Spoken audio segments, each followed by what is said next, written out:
Will we see a big shot from Mehdi? There's a sweep and it's gone through him. They're going to come back for the second run. শততম test ম্যাচে জয়ের আনন্দের পর এবার বাংলাদেশ দল ভাসছে প্রশংসার জোয়ারে। নিজ দেশের গণমাধ্যম তো বটেই, পার্শ্ববর্তী দেশ ভারত থেকে শুরু করে পশ্চিমা দেশগুলোর গণমাধ্যমও বাদ যায়নি বাংলাদেশ ক্রিকেট দলকে সাধুবাদ জানাতে। কলকাতার সবচাইতে জনপ্রিয় দৈনিক আনন্দবাজার পত্রিকা বলছে যে তামিমের ব্যাটে শততম টেস্টে বাংলার জয়গান। এছাড়াও দৈনিক আজকাল খেলার পাতায় প্রধান প্রতিবেদন করেছে বাংলাদেশের ঐতিহাসিক জয়কে নিয়ে। বাদ যায়নি টাইমস অফ ইন্ডিয়া কিংবা দ্য ইন্ডিয়ান এক্সপ্রেসের মতো দৈনিকগুলো। বেশ গুরুত্বের সঙ্গে জায়গা পেয়েছে সাকিব তামিম মুশফিকদের এই ঐতিহাসিক জয়ের খবরটি। এছাড়াও অস্ট্রেলিয়ান ক্রিকেট বোর্ডের টুইটার পেজ আর অফিসিয়াল ওয়েবসাইটে অভিনন্দনের সঙ্গে প্রকাশ পেয়েছে লঙ্কানদের বিপক্ষে বাঘের গর্জনে শততম টেস্টে মাইলফলক গড়ার খবরটি। আর লঙ্কান ক্রিকেট বোর্ড ম্যাচ হারের পর অভিনন্দন জানাতে ভুলেনি টাইগারদের।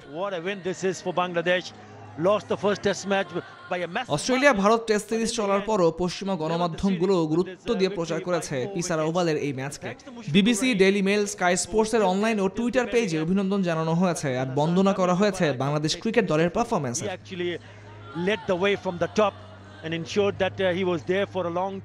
অন্যদিকে পাকিস্তানের প্রভাবশালী দৈনিক দ্য ডনের অনলাইন ভার্সনে টেস্টে বাংলাদেশের শততম ম্যাচের জয়ের খবরটি বেশ ঢালাওভাবেই প্রচার করা হয়েছে। অভিনন্দন এসেছে ক্রিকেটের সর্বোচ্চ নিয়ন্ত্রণ সংস্থা আইসিসি থেকেও। আর সাকিবের আইপিএল দল কলকাতা নাইট রাইডার্সও ভুলেনি বাংলাদেশ দলকে আনন্দের সময় শুভেচ্ছা জানাতে। বাদ যায়নি ক্রিকেটের প্রভাবশালী অনলাইন পোর্টাল ক্রিক ইনফো কিংবা ক্রিক বয়েজ। সাকিব তামিম বন্দনা করা হয়েছে দুই স্পোর্টস পোর্টালেও।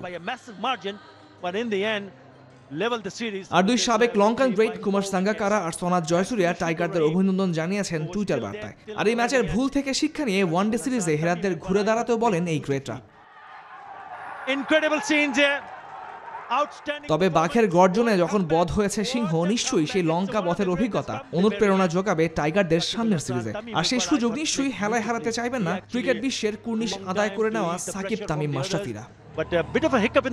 তামিমুর রহমান, নিউজ 24।